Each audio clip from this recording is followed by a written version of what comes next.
Hi there, it's Karen at Corrie Paper Crafts here, independent Stampin' Up demonstrator in central Scotland. Welcome back to another project, and in keeping with my challenge to myself this week, I'm sticking with miniature products. So again, because I'm going to be reading the miniaturist book, I've decided to challenge myself to make mini projects for this coming week. So I've already shown you a miniature inchy sweetie box, and this time it's a tiny toty treat pouch. So there's nothing in this one, but I've got an idea of what might fit in the one I'm going to make on camera, so I'll share that with you.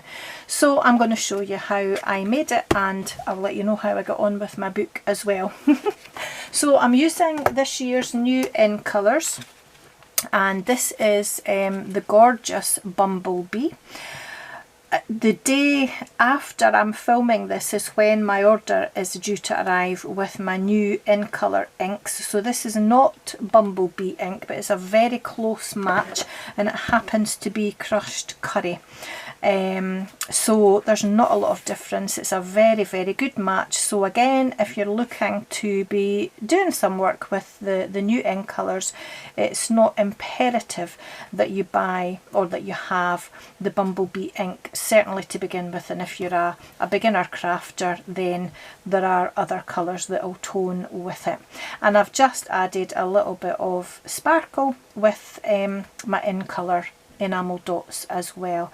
The stamp set that I used for my sentiment, you've seen me use this before in another video, and that's the So Sentimental Cling stamp set, and it's the Yummylicious that I've already got mounted on a block ready to use for the one I'm going to make with you just now. And it's quite apt because I think I'm going to put a sweetie in the box as well. So let's get on and do the bag, or make the bag. So what you're going to need is a piece of designer series paper which measures 6 inches by 3.5, and you'll need a piece of scrap Whisper White cardstock for doing your stamping. This designer series paper is the 6x6 pack, and it's our new in colour 6x6 pack. We do these in, there's 4 designs in each packet. Let me start off by saying that. Let me just show you very quickly. So you've got a sheet with these patterns on it, and a sheet with these patterns on it. I really like that actually. I'm kind of wishing that I'd used that now, but never mind, I'm going to stick with what I planned originally. And these are our sentiments: to love what we do and share what we love. That's our Stampin' Up motto, which I think is very apt. So we do these in all the colour family, so you'll get a 6x6 pack with these designs on in the in colours, but that's both sets of in colours, the 19 to 21 in colours and the 20 to 22 in colours, and also the neutrals, the regals, the brights and the subtles as well. So quite a lot of paper if you want to make a lot of projects using these particular designs. And each pack has 40 sheets. There's 4 of each of the 5 colours. Is that right? Is it? Yes, 40 sheets. Oh gosh, Karen, my brain's not working today, so I'm going to quit while I'm ahead. And again, because I don't have my new in colour inks, I'm going to use Cajun Craze, which I think is looking like it's going to be quite a good match for this paper, but I will be using my cinnamon cider ribbon. So let's do some scoring. Oops, I just dropped my scoring tool. So on the long side, we're going to score at 1 3/4, 2 3/4, 4.5, and 5.5. Turn it to the short side and we're going to score at 1. And that's the scoring done. It's a nice, quick and easy project, and again it's nice if you want to make quite quite a few. If you want to make it slightly shorter and make it just 3 inches, you would actually get 2 of these out of 1 sheet of designer series paper, but I just wanted an extra bit of height in my bag, so that's why I made it 3.5, because the dimensions are 1 3/4 by 1 by 2.5, because you've used an inch of that 3.5 inches in height to make the base, if that makes sense.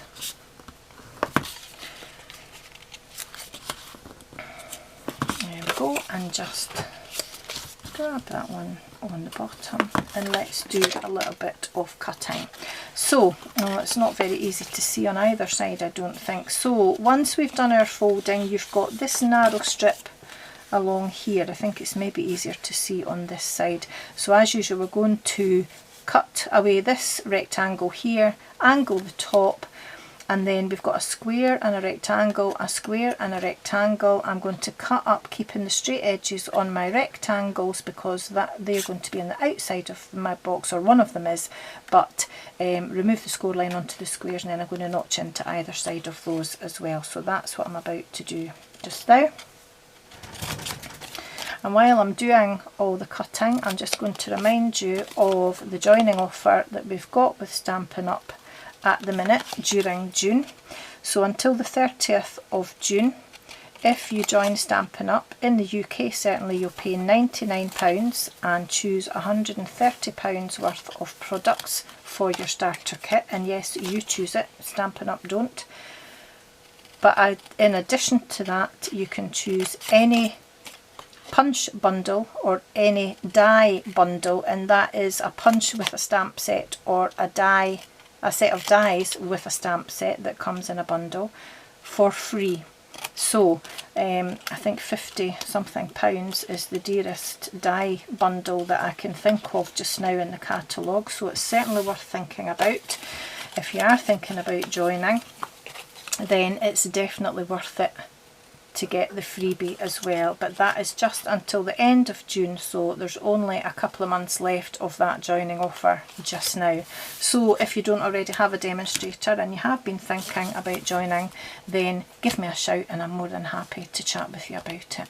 So I've done all my cutting, and then just as I was chatting away there, I've taken just over 1/8 of an inch off of these 2 panels here, just to explain what I did there. So I'm going to grab my tearing tape, and I'm going to add some tape down this end panel here, because this is the part that's going to join my bag together. And I'm just going to grab my ruler so that I make sure my tape is right up into that corner, and then I'm going to add a little bit of tape just in the middle of these side tabs here, and then this is the front tab that's going to fold over last, and it's always the one in between the 2 shoulder tabs, as you know. So I'm just going to pop a couple of bits on. I'm just going to put that ragged edge on the inside part so that I've got a nice straight edge to get into the corners of the very edge, so that there's nothing gaping and nothing going to curl at the corners once I've put it together. So I want to put my bag together now, so I'm just going to give these a wee burnish with my paper folder just to make sure they're stuck down, and then just take the backing off this panel here and join my bag together at the side first of all. Just fold that bit of tape over, just like so. And then I'm going to take the backing off of, whoops, the little bits of tape on my 2 shoulders here, and then I'm going to plop the back flap over and then bring my 2 side panels in like that, and just dry fit that front tab, but just give that a press down with my paper folder to make sure that the back and those 2 little bits are stuck together, and that holds the bag together until I get the rest stuck down. Come off. Doesn't want to come off, this backing. There we are, that was a bit stubborn. So that's the front panel, and again just give it an extra burnish to make sure that those bits of tape have stuck down, and that's my bag together. So all I want to do now is take a hold of the corners with my thumb and my middle finger, pop my index fingers just into the sides and match up those corners before I give it a good squeeze together like that, and it'll naturally take its own shape, which is quite good. But once you've squished it, poking the holes, then it's a slightly different shape, but that's okay, because what I want to do is bring in a hole punch. Now this is 1/8 of an inch, and it is a retired Stampin' Up punch. I do have one away in another craft box that isn't a Stampin' Up one, but any hole punch would do, and just about 1/2 inch in or thereabouts. Oops, give it a good squeeze, and the same again on this side, and just making sure I'm lining those up so that they're kind of even. I'm just trying to make sure that wait a minute, that's a little bit better, I can see better what I'm doing now. I'm just trying to line up those holes as best I can, about 1/2 inch in, and give it a good squeeze. There we are. They're not even at all, but never mind. We'll not notice once the ribbon's in. So I'm going to come in with my cinnamon cider ribbon. Do you know, everything I do these days is squint, so I'm just gonna accept the fact that everything I do is a little bit squinty. So pop it from the front through to the back. I'm glad the bow is big enough to hide it. What would have been a good idea would be to mark them so that they were even, but it's okay. The bow's going to hide that anyway. So just pull enough through to be able to tie a bow.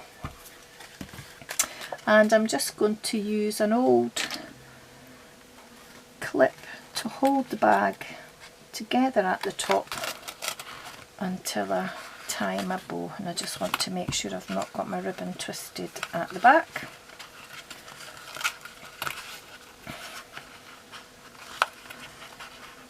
And I like this ribbon because it's not slippy, so it kind of stays put until you've finished whatever it is you're doing. So let me just move the knot over a little bit and tighten that knot up, take my clip off, and then I can sort the loops to whatever size I want. Now, although it's a tiny bag, I don't want to is it going to go that way? Or will I leave it facing that way, I think. I don't want the loops to be too small. So let's pull that out a little bit, just to add a little bit of, I don't know what the word is, just a bit of little and large. Have a larger bow on a smaller bag. Right, I'm going to stop messing about with it because I'll be here all day otherwise, so just cut the tails like that and then do a little bit of stamping. So I'm going to bring in my Whisper White card and my Cajun Craze ink and my Yummylicious stamp. It's one of my favourites actually. I've used this quite a lot on quite a few projects. I keep putting a little bit of fluff back onto my card and I want it to get off. There we are. Stamp that down there.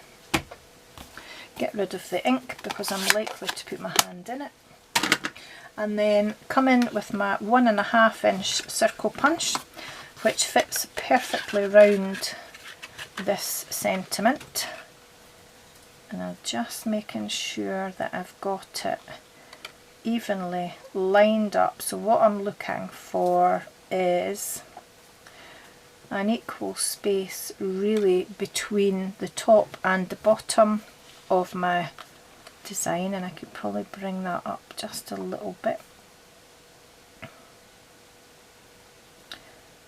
like that. Bigger bit of card would have been easier, and I want to make sure I've got a kind of even space between the edge of the lettering or the punctuation on either side, and punch it out. There we are. And then to take the starkness off the white, and although this is Whisper White in here, the little lines dull that down a little bit, so to get the same effect I sponged round the edge of here, so it kind of looks white round the edge but with a little bit of mottling, if you like, added on. So I'm going to grab my little bit of sponge and bring my ink back in. Don't need a lot either. And just lightly sponge round the edges like so, and that's probably enough. I'll maybe just go over those little bits again. There we are, I'm happy with that. So that's me finished with my ink now. And then, as you know, I don't scrimp with my dimensionals. So I'm going to put plenty on so that it doesn't come off my bag. So one at the top and another couple at bottom.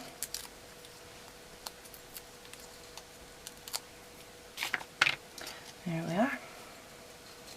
And just pop that on the front of my bag. Now already I can see that this bag has kept its shape better than this bag here. So although I made them the same, I didn't squeeze it as much this time round, and it's turned out a completely different shape. So depending on how you go, then depends on the shape of your bag. Now I did say that I was going to put a sweetie in it, and I didn't. So I think a mini Ritter Sport, or maybe even a couple of mini Ritter Sports, would fit in this box here. So let's open up the Bumblebee one. And I know I've still got something to finish off on my other box there. So let's just see, will it fit in that way? I think it's going to have to go in sidey on. Would have been easier if I had done that before I put the... No, it's not happy. It's not happy to take that. So I'll maybe make one to fit a Ritter Sport and just adjust the sizing a little bit. So let me just tie this back together. Pop my clip on. And just tie a bow again. And hopefully it'll work.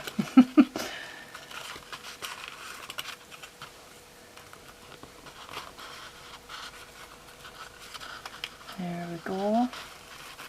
Oh, that's not bad at all. Let's just straighten you up, tighten you up, and then pull the tails down a little bit, I think.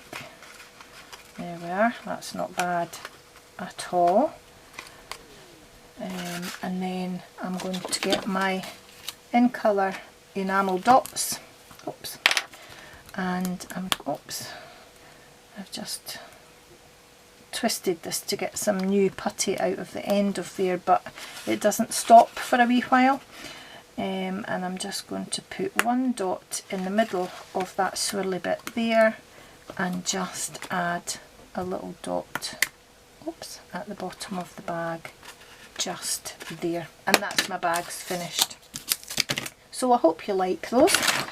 I'm really quite pleased with those. I like the fact that they're two different shapes as well. I quite like the narrow one with the sides pushed in completely, but I also like it looking more like a little box bag as well. So see what you think. Enjoy if you make your own, and let me know how you get on. So thanks for watching, and I'll see you again soon. Bye bye.